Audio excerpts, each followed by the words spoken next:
Huy! What's up, GoFam? Okay, so ang sabi nila GoFam, walang expiration yung mga ganito. Kaya habang mas matagal daw, mas gumagana kasi parang yung mga gamot na tinitake natin, 'di ba? Pag yung mga iniinom natin, pag expired na, nakakapinsala sa katawan. So, ang logic nun GoFam, kapag sa mga chemical, mga lason, kapag expired na, mas mabisa. Kaya ang piliin nyo GoFam, yung mga ganito, yung alam nyo yun, yung sira-sira na yung label, kupas na rin kasi habang mas matagal, mas okay. So pag pinili nyo to, tsaka ito matino pa eh, huwag nyo pipiliin to GoFam. Yung ganito dapat.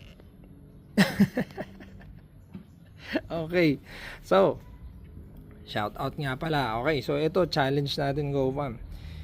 Baka merong mga chemical companies dyan, kung meron kayong yung mga 5 years, yung mga 10 years na expired na GoFam, tapos baka pwede naman makapag-request, baka pwedeng mahingi na lang, o di kaya bayaran ko na lang din, tapos itry lang natin na i-apply GoFam.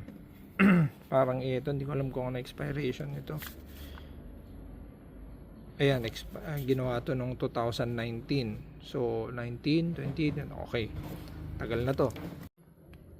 Okay, so yung mga chemical companies dyan, pa-comment na lang sa baba, o di kaya PM nyo ako.